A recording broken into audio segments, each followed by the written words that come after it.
بات عرض کرنا چاہتا ہوں کہ اللہ کا ولی کون ہے؟ ہم تو انہیں سلطان الاولیاء کہتے ہیں۔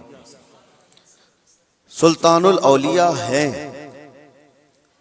کیونکہ اللہ تبارک و تعالیٰ کے مقدس بندوں میں کچھ وہ ہیں جن کو اللہ تعالیٰ نے اپنی محبوبیت کے لیے چن لیا ہے۔ انبیاء کرام علیہ السلام کا سلسلہ جب ختم ہوا، حضور پاک صلی اللہ علیہ وسلم آخری نبی ہیں، ان کے بعد قیامت تک کوئی دوسرا نبی نہیں آئے گا۔ تو نبیوں کے بعد نبیوں کا جو کام کیا جانا ہے، اس کام کو لے کر آگے بڑھانے والے امت کے وہ صالحین کو اولیاء اکرام کہا جاتا ہے۔ اور ولی ہوتا کون ہے؟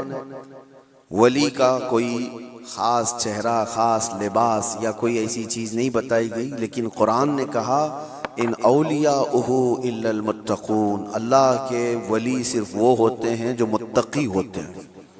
اور متقی کون ہوتا ہے؟ متقی کس کو کہتے ہیں؟ تقوی والا، یہ عربی کا لفظ ہے۔ متقی کس کو کہتے ہیں؟ اس کی بہت ساری ڈیفینیشن ہے۔ ایک چیز میں بتاؤں، حضور پاک صلی اللہ علیہ وسلم نے فرمایا کچھ چیزیں حلال ہیں، کچھ چیزیں حرام ہیں۔ حلال بھی سب کو پتا ہے یہ حلال ہے، حرام بھی سب کو پتا ہے یہ حرام ہے، جو واضح ہے، جس میں کوئی شک نہیں۔ لیکن حلال اور حرام کے بیچ میں کچھ چیزیں ایسی ہیں جن کے بارے میں شک ہوتا ہے کہ حلال ہے کہ نہیں ہے، حرام ہے یا نہیں۔ تو فرمایا گیا ایسی شک والی چیزوں کو چھوڑ دینے کا نام تقویٰ ہے، حرام چیزیں چھوڑنے کا نام نہیں۔ حرام چیزیں چھوڑنا تو مسلمان کے لیے ضروری ہے۔ شراب نہیں پیتا، چوری نہیں کرتا، زنا نہیں کرتا، یہ ساری چیزیں نہیں کرتا، یہ تو مسلمان کے لیے ضروری ہیں۔ لیکن چند وہ چیزیں ہیں جو حرام اور حلال کے بیچ میں مشکوک ہیں، ان چیزوں کو بھی چھوڑ دینے کا نام تقویٰ ہے۔ اور تقویٰ دل سے ہوتا ہے، تقویٰ دل سے ہوتا ہے۔ اس طور پر سمجھ لیں کہ ہمیشہ اس کے سینے میں اللہ کا خوف ہو، ہر گھڑی اللہ تبارک و تعالیٰ کی خشیت ہو، اس کو تقویٰ کہا جاتا ہے۔ تقویٰ، اور تقوی کے بغیر کوئی ولی نہیں ہوتا۔ تقویٰ سب سے بڑی چیز یہ ہے کہ تقویٰ کراتا کیا ہے؟ ٹھنڈیوں میں بستر چھوڑ کر کھڑا ہو جاتا ہے بندہ اللہ کی عبادت کے لیے، تقویٰ ہے۔ رات کے وقت وہ جب لوگ سو رہے ہوں، یہ رب تعالیٰ کے حضور کھڑا ہو جاتا ہے، یہ اللہ کا خوف اس کو بستروں سے اٹھا دیتا ہے، یہ تقویٰ ہے۔ اللہ کا خوف اسے ایسی جگہوں کی طرف دیکھنے بھی نہیں دیتا جس کو دنیا عام طور پر دیکھتی ہے، یہ تقویٰ ہے۔ اللہ کا خوف اس کے سینے میں، اس کی آنکھیں محفوظ ہیں، اس کی زبان محفوظ ہے، اس کا دل محفوظ ہے، اس کے ہاتھ پیر محفوظ ہیں گناہوں سے، یہ تقویٰ ہے۔ اور یہ تقوی کے ساتھ ہی کوئی اللہ کا ولی ہوتا ہے۔ اللہ کا ولی وہ نہیں کہ لٹھ چھوڑ کر کے رکھا ہے بالوں کی، 10 انگوٹھیاں پہن کے گھوم رہا ہے، اور کوئی بھی بابا بن کر کے لوگوں کو لوٹ رہا ہے، اس کو لوگ سمجھ لیے کہ اللہ کا ولی ہے۔ اللہ کا ولی وہ نہیں ہوتا۔ سب سے بڑی بات آپ کو میں بتاؤں، حضور پاک صلی اللہ تعالی علیہ وسلم کو چھوڑ کر کے کوئی اللہ تک پہنچ ہی نہیں سکتا۔ بخدا خدا کا یہی ہے در، نہیں اور کوئی مفر مقر، جو وہاں سے ہو یہی آ کے ہو، جو یہاں نہیں تو وہاں نہیں۔ بے ان کے واسطے خدا کچھ عطا کرے، ہاشا غلط یہ ہوس بے بصر کی ہے۔ حضور کو چھوڑ کر کے کوئی ڈائریکٹ جانے والا راستہ ہے ہی نہیں، نبی پاک صلی اللہ علیہ وسلم۔ اب یہ بات میں کیوں کہہ رہا ہوں؟ کچھ وہ لوگ جو ولی بننے کا دعویٰ کر رہے ہیں، ڈھکوسلا ہے، جن کے ہاں حضور پاک کی شریعت کا کوئی لحاظ نہیں۔ حضور سے اگر محبت ہو تو حضور کی سنت سے بھی محبت ہو، حضور سے اگر محبت ہو تو حضور کی شریعت سے محبت ہو۔ نبی پاک صلی اللہ تعالی علیہ وسلم کے صحابہ میں صدیق اکبر سے بڑھ کر ولی کون ہے؟ فاروق اعظم کی طرح ولی کون ہے؟ عثمان غنی کی طرح اللہ کا ولی کون ہے؟ حیدر کرار تو شاہ ولایت ہیں، ولیوں کے سردار ہیں۔ تو مجھے آپ بتاؤ، یہ صحابہ میں سے کبھی کوئی ایسا صحابی جو رسول اللہ کی اقتداء کرنے میں پیچھے رہ گیا ہو، کوئی نماز قضا کرتا ہو، شریعت کی دھجیاں اڑاتا ہو؟ کوئی ایک بھی صحابی آپ کو ایسا نہیں ملے گا، ایک بھی صحابی نہیں ملے گا، کیونکہ سب کو پتا ہے رسول پاک صلی اللہ علیہ وسلم کا دروازہ چھوڑ کر اللہ تک نہیں پہنچ سکتا، کوئی نہیں پہنچ سکتا۔ اب میں یہاں پر آپ کو ایک مثال دے دوں کہ بغداد میں ایک بار یہ مشہور ہو گیا کہ ایک اللہ کے ولی دریائے دجلہ کے پاس آئے، بہت عبادت کرتے ہیں، بہت توجہ سے، غوث پاک کا زمانہ ہے۔ سرکار غوث پاک کو جب یہ خبر ہوئی کہ ایک کوئی بڑے ولی آئے ہیں دریائے دجلہ کے پاس عبادت کر رہے ہیں، تو آپ نے کہا اللہ کے ولیوں سے ملاقات یہ اپنے آپ میں ایک عبادت ہے، میں ان سے ملاقات ضرور کروں گا۔ تو سرکار غوث پاک بھی چلے گئے دریائے دجلہ کے پاس کہ وہ اس اللہ کے ولی سے میں ملاقات کروں۔ جب وہاں پہنچے تو پتا چلا کہ وہ صبح ہی وہاں سے رخصت ہو گئے تھے، چلے گئے تھے، غوث پاک سے ان کی ملاقات نہیں ہو پائی، لیکن لوگوں میں مشہور تھا، سارے لوگ دیکھ رہے تھے، وہ کنٹینیو عبادت کرتے تھے، مسلسل عبادت کرتے تھے۔ تو غوث پاک رضی اللہ تعالیٰ عنہ جب لوگوں سے پوچھتے ہیں وہ عبادت کہاں کرتے تھے، لوگوں نے بتایا وہ جو جگہ تھی وہ ریت پر جو ہے دریا کے کنارے جو ریتی پڑی ہوئی تھی اسی پر عبادت کرتے تھے۔ غوث پاک غور سے نشانیاں دیکھتے ہیں، ان کے سجدوں کے نشان تھے، ان کے ہاتھوں کے پیروں کے نشان تھے۔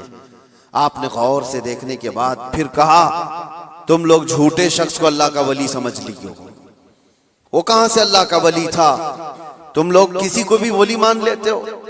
لوگوں نے کہا آپ نے تو دیکھا نہیں اور ایسے ہی آپ کہہ رہے ہیں، ہم تو ان کو مسلسل عبادت کرتے ہوئے دیکھ رہے تھے، کوئی نماز قضا تو نہیں کرتے تھے۔ غوث پاک کا معیار دیکھیں کس کو وہ اللہ کا ولی سمجھتے تھے، کسوٹی۔ سرکار غوث پاک فرماتے ہیں تم نے دیکھا ضرور ہوگا، لیکن میں ان کے نشانات دیکھ رہا ہوں، سجدے میں جانے کے، ہاتھوں کے نشان یہاں نظر آ رہے ہیں۔ لوگوں نے پوچھا اس سے کیا سمجھ میں آیا آپ کو؟